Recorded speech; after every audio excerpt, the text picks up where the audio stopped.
Your record on May 10th isn't necessarily an endorsement or indictment of what the rest of the season holds. They want to have as much normalcy to an event like this as they possibly can. If you're a basketball fan, forget Christmas. This is the most wonderful time of the year. It's been a long time since world-class football has been played here at the Edward Jones Dome. The NHL reaching a tentative deal to end its lockout.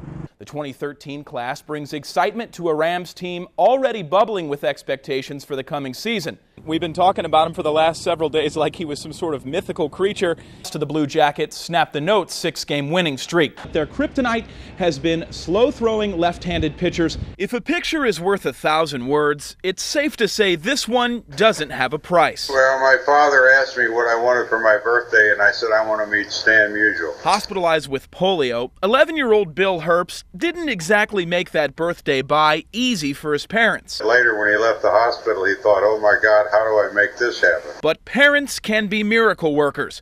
And on October 23, 1950, a unusual miracle took place at St. Mary's Hospital in East St. Louis. It was very hard to believe that a man like that would take time to come see somebody like me. But this wasn't just any man. It was Stan the Man. It's just a case of your idol, someone you idolized from the time you could really remember, walking in suddenly and saying, hi, Bill.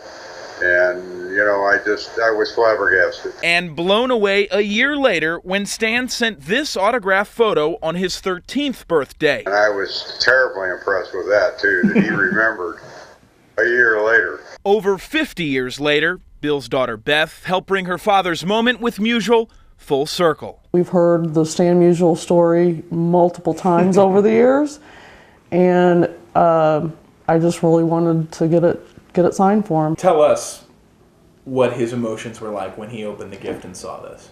There wasn't a dry eye in the room. There really wasn't. Is it crazy for you to think that the 20 or 30 minutes that you guys spent together all those years ago still has such a tremendous impact on your life?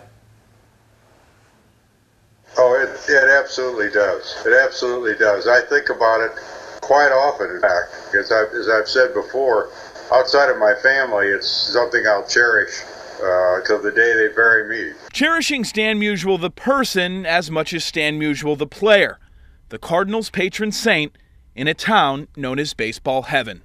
I'm Mike Colombo, News 4. You could argue one of Billiken basketball's littlest fans is also its biggest supporter. Among 9-year-old Joshua Brown's love of SLU hoops are some other things. Mashed potatoes. Mashed potatoes. You like French fries too? Mm-hmm. And Gatorade, red Gatorade? Yeah. Joshua and his family are in San Jose watching the team prepare for its biggest battle. The thing is, Joshua fights his biggest battle every day. He was first diagnosed when he was 2 months old. So he had a brain tumor at that point. Then it came back when he was about 9 months old. He was stable for about 7 years after we stopped the chemotherapy and everything was going along fine, just with annual MRIs. And then last March we found out about the recurrence. It's an illness you wouldn't wish on anyone, especially a 9-year-old. They're not supposed to deal with stuff like this. IV pokes. But Josh is tough, not to mention a heck of a Coach Jim Cruz impersonator. You have to get out there and beat those other teams. He's been able to master the Mad March because he's gotten pretty close to the team this season. After his diagnosis, his parents found out about an organization called Friends of Jacqueline.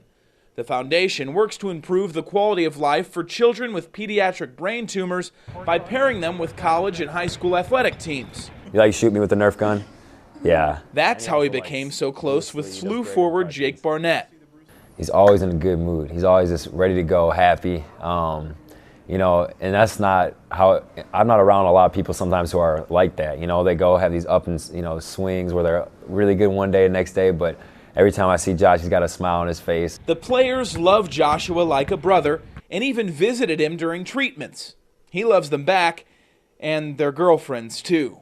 After the game, sometimes I see his girlfriend. So you like his girlfriend or you like him more?